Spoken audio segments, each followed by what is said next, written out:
सभी धम्म मित्रों को सप्रेम नमो बुद्धाय जय भीम। बौद्ध भारत में आपका स्वागत है।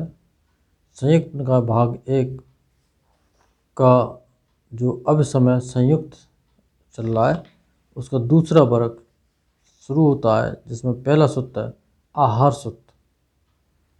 प्राणियों के आहार और उनकी उत्पत्ति। ऐसा मैंने सुना, एक समय भगवान श्रावस्ती में नाथपिंडक के जैतवनारायण में विहार करते थे। भगवान बोले, भिक्षुओं, जन्मे प्राणियों की स्थिति के लिए या जन्म लेने वालों के अनुग्रह के लिए 4 आहार हैं। कौन से 4? कौर वाला, स्थूल या सूक्ष्म, यानी कौर कर करके जो खाते हैं, स्थूल। स्पर्श, यानी कि इन 6 इंद्रियों से स्पर्श करता है। मन की चेतना,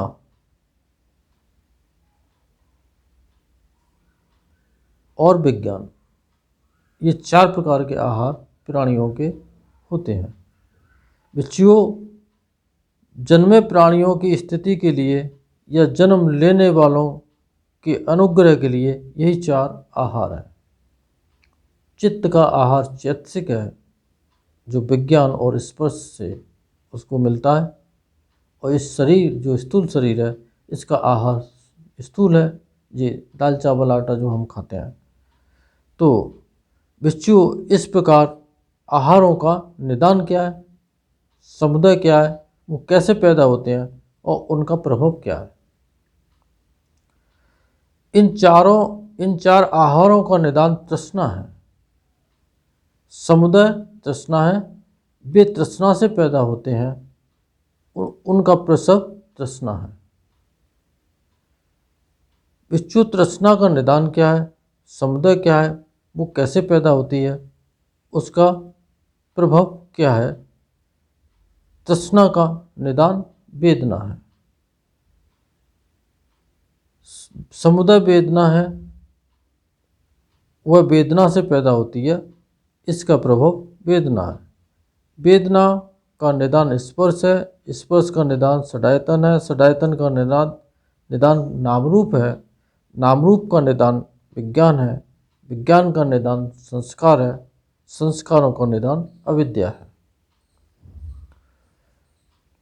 जब प्रतीत समुत्पाद के नियमों का साक्षात्कार कर लेंगे और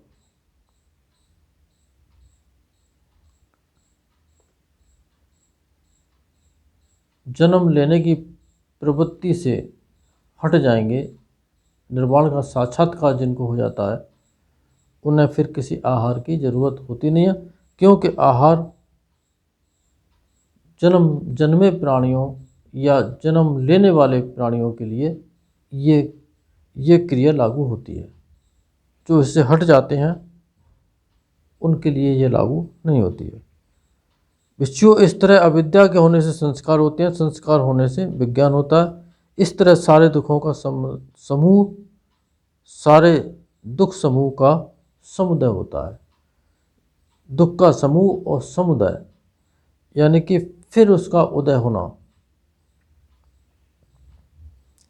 उस अविद्या के बिल्कुल हट जा और रुक जाने से संस्कार रुक जाते हैं। इस तरह सारा दुख समूह रुक जाता है। ये गंभीर बातें हैं, अभी आप समझ लीजिए, और जो साधक हैं वो सब इन बातों को जानते हैं। फग्गुन सूत्र, 4 आहार और उनकी उत्पत्तियां। श्रावस्ती में भगवान बोले, भिक्षुओं, जन्मे प्राणियों की स्थिति के लिए या जन्म लेने वालों के लिए 4 आहार हैं। वो 4 पूर्ववत हैं।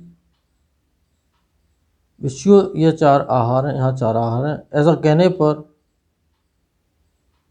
आयुष्मान मूली फग्गुन भगवान से बोले, भंते, विज्ञान आहार का कौन आहार करता है। भगवान बोले, ऐसा पूछना ही गलत है। मैं यह नहीं कहता कि कोई आहार करता है, यदि मैं ऐसा कहता कि कोई आहार करता है तो अलबत्ता यह प्रश्न पूछा जा सकता था। बनते कौन आहार करता है, किंतु मैं तो ऐसा नहीं कहता। मेरे ऐसा कहने पर यदि पूछते कि बनते इस विज्ञान से क्या होता है, तो हाँ ठीक प्रश्न होता। यानी कि फिर वो मैं मेरे पे आ गए कि जी मैं ही तो बोल रहा हूँ, जी मैं ही तो हूँ, मैं ही तो सेंस कर रहा हूँ, मैं ही तो खा रहा हूँ, मैं ही तो पी रहा हूँ। तो ये ठीक उसी प्रकार से उनका जो सवाल था, ये एक ऐसा लगता है, यथार्थ में ऐसा कुछ नहीं है। इसीलिए यथार्थवादी बनने के लिए, यथार्थ पर चलने के लिए ही विपश्यना साधना करनी पड़ती है। तब जाकर के बहुत लंबे टाइम के बाद जाकर के ये पता चलता है कि मैं और मैं नहीं हूँ। सभ्य धम्मा अनात्ताति, या ये स्थिति पर जब पहुँचते हैं कि सारे धर्म अनात्म है, इसमें कुछ भी मैं मेरा कहने के लायक है नहीं, तो ऐसा पूछा जाना ये ठीक था कि विज्ञान से क्या होता है, यानी कि इनसे क्या क्या होता है ये तो ठीक है, लेकिन कौन इनको सेंस कर रहा है ये गलत है। और तब उसका उपयुक्त उत्तर होता, विज्ञान आहार के आगे पुनर्जन्म हेतु होने का हेतु है। यानी विज्ञान का आहार जब होता है तो निश्चित तौर पे दोबारा जन्म होने का वो कारण बनता है। उसके होने से षडायतन होता है, षडायतन के होने से स्पर्श होता है। बनते कौन स्पर्श करता है? अब एक सवाल उन्होंने और कर दिया। भगवान बोले ऐसा पूछना ही गलत है। मैं यह नहीं कहता कि कोई स्पर्श करता है। यदि मैं ऐसा कहता कि कोई स्पर्श करता है तो अलबत्ता यह प्रश्न पूछा जा सकता था। बनते कौन स्पर्श करता है, किंतु मैं ऐसा नहीं कहता। मेरे ऐसा कहने पर यदि पूछते कि बनते क्या होने से स्पर्श होता है, यह है सही सवाल, तो हाँ यह ठीक प्रश्न होता और उसका उपयुक्त उत्तर होता। कौन सा होता? षडायतन के होने से स्पर्श होता है। यानी कि स्पर्श कोई नहीं करता है, स्पर्श होता है। किस लिए, किस वजह से होता है? षडायतन होने की वजह से स्पर्श होता है। स्पर्श के होने से वेदना होती है। बनते कौन वेदना का अनुभव करता है? वो उसी दिशा में। अब क्योंकि वो सवाल नहीं करते तो ये संदेह कैसे दूर होते? ये सवाल तो हमारे आपके भी हो सकते हैं कि कौन है ये जो कि वेदना का अनुभव कर रहा है। सबके ही होंगे जहाँ तक है। तो वही चर्चा यहाँ पर आई है, बड़ी महत्वपूर्ण चर्चा है। तो भगवान बोले ऐसा पूछना गलत है कि मैं यह नहीं कहता कि कोई वेदना का अनुभव करता है। ऐसा नहीं बोला गया। यदि मैं ऐसा कहता वेदना का कोई अनुभव करता है तो अलबत्ता यह प्रश्न पूछा जा सकता था। बनते कौन वेदना का अनुभव करता है, किंतु मैं ऐसा नहीं कहता। मेरे ऐसा कहने पर तुम पूछते कि बनते किसके कारण से वेदना होती है, ये सवाल है, तो हाँ ठीक प्रश्न होता और तब उसका उपयुक्त उत्तर होता। अगर ऐसा पूछते, क्या पूछते? किसके होने से वेदना होती है, तब उसका सही उत्तर क्या होता कि स्पर्श के होने से वेदना होती है। वेदना होने से तृष्णा होती है।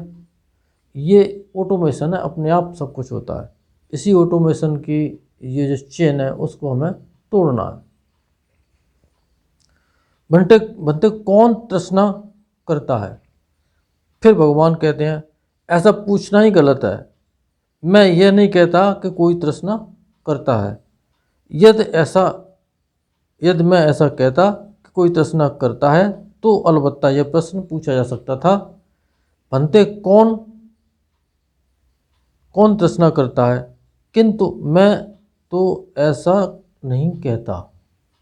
मेरे ऐसा कहने पर यदि तुम पूछते बनते किसके कारण से तृष्णा होती है, तो यह सवाल ठीक था और जब ऐसा पूछते तो उसका ये उत्तर होता कि वेदना के होने से ही तृष्णा होती है, तृष्णा के होने से उपादान होता है। बनते कौन उपादान किसी वस्तु को पाने या छोड़ने के लिए उत्साह करता है? भगवान बोले यह पूछना ही गलत है। तृष्णा के होने से उपादान होता है, उपादान के होने से भव होता है। इस तरह सारे दुख समूह का समुदय होता है। पूरा दुख समूह का दुख, पहले तो दुख इकट्ठा होता है, फिर उसका उदय होता है, फिर इसी तरह से उदय व्यय और वो बहुलीकृत होता चला जाता है। हे फग्गुन, इन 6 स्पर्श आयतनों के बिल्कुल रुक जाने से स्पर्श नहीं होने पाता, स्पर्श के रुक जाने से वेदना नहीं होती, वेदना के रुक जाने से तृष्णा नहीं होती, तृष्णा के रुक जाने से उपादान नहीं होता, उपादान के रुक जाने से भव नहीं होता, भव के रुक जाने से जन्म नहीं होता, जन्म के रुक जाने से जरा मरण शोक रोना पीटना दुख बेचैनी परेशानी सभी रुक जाते। इस तरह सारा दुख समूह रुक जाता, समाप्त हो जाता बिल्कुल हमेशा के लिए।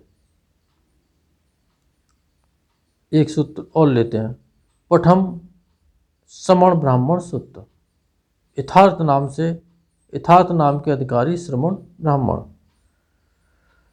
श्रावस्ती में भगवान बोले भिक्षुओं, जो श्रमण या ब्राह्मण जरा मरण को नहीं जानते, जरा मरण के हेतु को नहीं जानते, जरा मरण का रुक जाना नहीं जानते, जरा मरण को रोकने का मार्ग नहीं जानते, जाति भव उपादान तृष्णा वेदना स्पर्श षडायतन नामरूप विज्ञान संस्कार के रोकने का मार्ग नहीं जानते, वह श्रमण ब्राह्मण यथार्थ में अपने नाम के अधिकारी नहीं है।